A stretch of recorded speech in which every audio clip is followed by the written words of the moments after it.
Assalamualaikum warahmatullahi wabarakatuh. Halo. Nama budaya, salam kebajikan.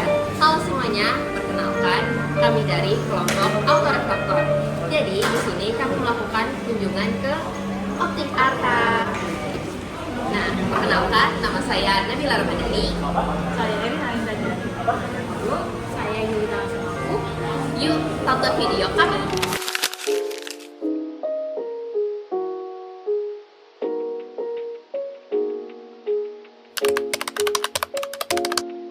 Autorefraktor adalah mesin otomatis yang digunakan dalam pemeriksaan mata untuk mengukur kelainan refraksi mata.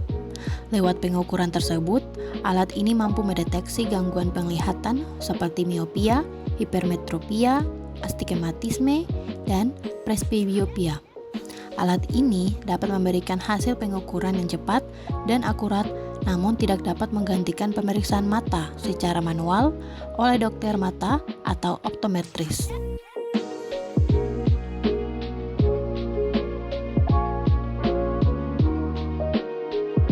Jenis alat yang digunakan sekarang adalah tabletop automated refractor. Pemeriksaan dilakukan dengan cara menempelkan dahinya mendekat pada alat. Kemudian, sinar inframerah akan diarahkan menuju mata pasien. Setelah itu, alat ini kemudian menangkap sinar yang kembali dari mata. Alat ini menunjukkan pengukuran yang akurat tentang komponen sferis, silindris, dan aksial dari mata. Selain itu, autorefraktor juga tersedia dalam bentuk handle dan portable. Prinsip kerja autorefraktor didasari oleh prinsip Skinner dan prinsip optometer. Skinner adalah orang pertama pada tahun 1619 yang menjelaskan bahwa kesalahan refraksi mata dapat ditentukan dengan menggunakan lubang jarum ganda di depan pupil. Ia mengamati bahwa ketika sinar cahaya paralel melewati mata dari objek yang jauh, sinar tersebut terbatas pada dua berkas kecil ketika lubang kecil ganda ditempatkan di depan mata. Pada mata hipermetropik, berkas sinar tersebut dipotong oleh retina sebelum bergabung. Akibatnya muncul dua titik cahaya kecil yang dapat terlihat. Pada mata miopik, dua berkas sinar tersebut saling berhilangan sebelum jatuh pada retina, dan muncul dua titik cahaya kecil yang terlihat. Kedua titik cahaya tersebut dapat digabungkan untuk membentuk satu titik dengan menempatkan lubang kecil ganda titik terjauh mata. Oleh karena itu, kesalahan refraksi okular dapat ditentukan dari titik terjauh mata.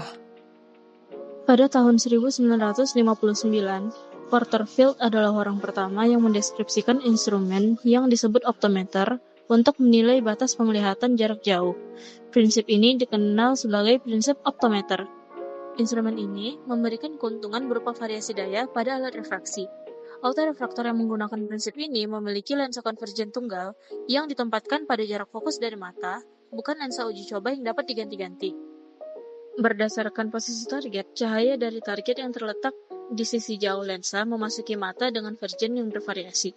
Vergen cahaya pada bidang fokus lensa optometer berhubungan langsung dengan perpindahan target.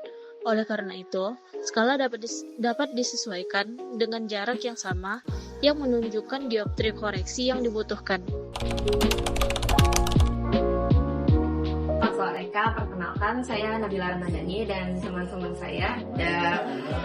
Ada Airin, ada Alifa. Jadi kami dari program studi teknik biomedis Universitas Telkom. Jadi di sini saya ingin bertanya tentang alat autorefraktor ini. Nah, selama kakak memakai alat ini, apa aja sih cara kerja alat ini yang kakak tahu?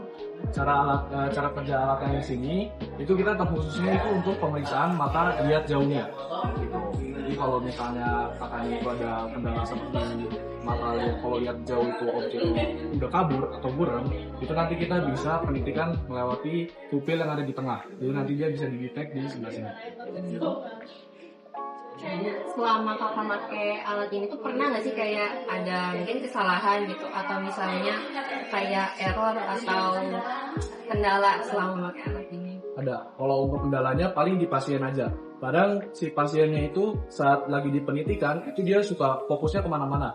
Ditambah juga kadang di bagian dagunya yang harusnya itu udah pas, itu kadang dia nggak pas. Jadi untuk penitikannya lebih sering nggak akurat kalau yang seperti itu. Jadi kalau misalnya mau yang akurat itu kita biasanya disuruh press aja ke depan. Itu yang lebih akurat. Jadi kendalanya yang paling.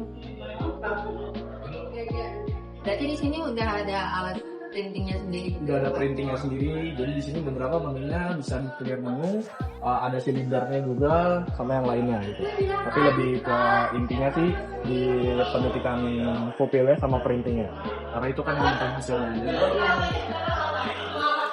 Terus kalau misalnya dibanding sama yang manual gitu, kakak biasanya lebih akurat yang mana? Kalau untuk akurat, sebetulnya itu lebih akurat yang manual. Karena kalau yang manual itu kita mencari ukurannya dari nol. Dari nol bertahap ke ukuran yang pas, yang sesuai. Kalau begitu, kenapa biasanya masih memakai alat ini gitu? Kalau misalnya kalau misalnya dianggap sebenarnya lebih akurat yang manual gitu. Jadi kalau untuk Alcorat ini, itu dia fungsinya mencari ukuran yang belum pernah pakai kacamata sama sekali. Jadi kita mencari ukurannya nggak dari nol seperti yang manual. Gitu. Jadi kita penitikan, patokan ukurannya setelah keluar, baru kita pemeriksaan ke manualnya.